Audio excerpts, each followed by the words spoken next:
26वीं तरमीम ना हुई होती तो 26 नवंबर वाले कामयाब हो चुके होते उस बगावत में वो जो करने आए थे। पार्लिमान ने पहली दफा पार्लियामेंट बनी, कानून बनाकर ना सिर्फ 19वीं तरमीम से ये यरगमाल थी अपने आप को रहा करवाया, बल्कि वो रास्ता रोका।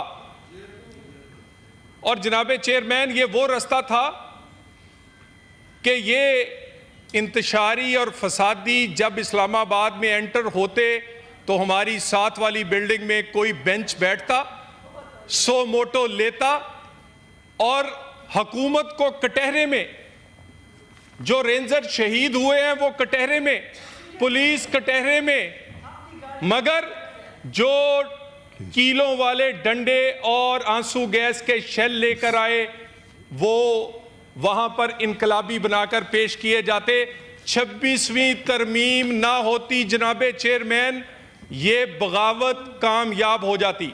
और अगली बात, कहते हैं मुज़ाकरात, आप मेरे से बहुत बेहतर जानते हैं 1996 से इनकी पार्टी वजूद में आई है, तकरीबन 28 साल हो गए। मुझे कोई एक जगह कोई दिखा दें कि इन्होंने कोई मुफाहमत की बात की हो।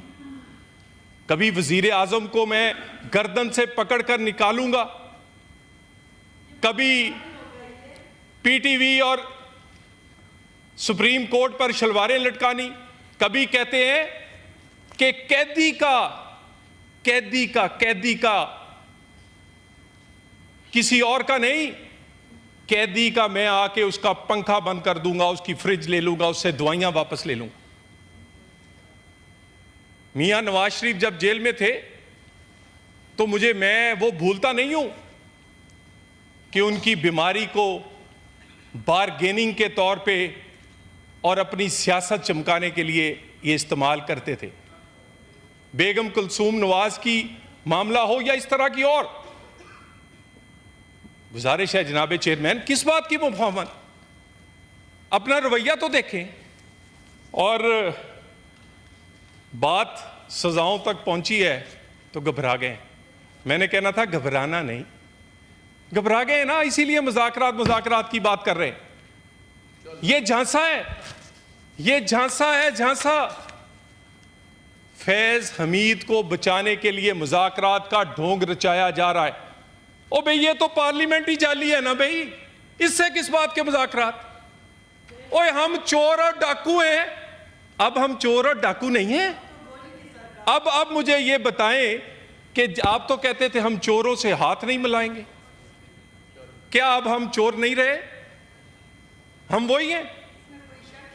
जब अपोजिशन के दौर में जनाबे चेयरमैन, अपोजिशन लीडर और मौजूदा वजीर आजम ने कहा कि मिसाक के मईशत करते हैं, तो इन्होंने कहा ये एनआरओ मांग रहे हैं।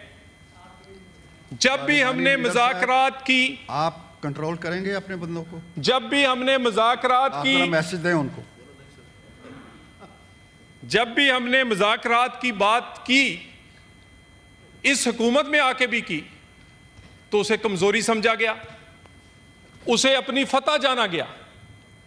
इवन जब ये 24 नवंबर वाला एहतजाज, वो मार्च और वो धावा लेकर आ रहे थे, तो इनसे कहा गया कि अपने एहतजाज को रेगुलाइज करने के लिए आप संजानी में बैठ जाएं। तो इन्होंने तबले फतह बजा दी कि जैसे हुकूमत कमजोर और हम बहुत ताकतवर और इनकलाब आ चुका है। जनाबे वाला ये कहते हैं ट्रूथ एंड रिकंसिलिएशन कमीशन बनना चाहिए।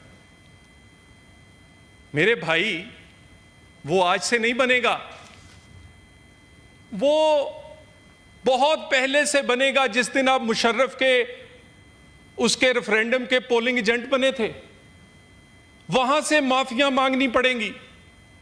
2014 का धरना, उसको हम भूल नहीं सकते।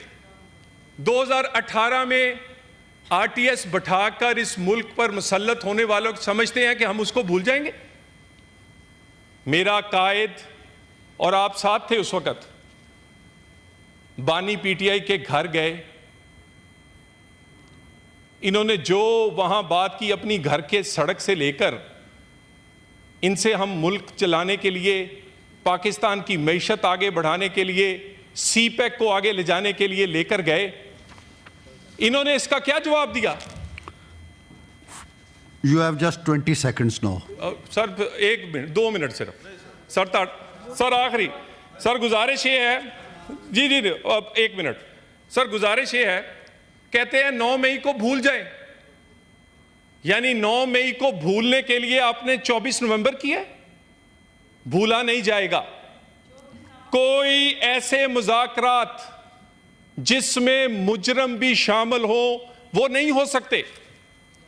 कोई ऐसे मुज़ाकरात जो फैज़ और उसके गठजोड़ से जो इस पाकिस्तान को नुकसान हुआ है, और इसमें एक नाम का और इजाफा कर ले, इसमें साकिब निसार भी शामिल है। साकिब निसार, फैज, इमरान, ये जब तक देखे क्या किसका नुकसान हुआ, जाती नुकसान तो हम भूल सकते हैं, काल कोठरियों से लेके जलावतनियां तक भुगती, लेकिन ये नहीं हो सकता कि पाकिस्तान 100 का डॉलर 300 का इसमें महंगाई, 4 रुपए की रोटी 24 रुपए की, नुकसान इस मुल्क का, इस गरीब का हुआ है। गुजारिश ये है, कहते थे छीन कर लेंगे, टक्कर के लोग, और जनाबे चेयरमैन आगे हैं कि दलिये का बाइकआउट करें, फौजी मंसूआत का बाइकआउट। और भाई सबसे बड़ी फौजी मसनूआत जो है वो तो बानी पीटीआई हैं, सबसे बड़ी वो तो उन्होंने खुद उसने क्रिएट की है। अगर जनरल ज़हीरुल इस्लाम ना होते, जनरल पाशा ना होता, तो बानी पीटीआई सियासी तौर पे आखिरी सर लाइन, आखिरी लाइन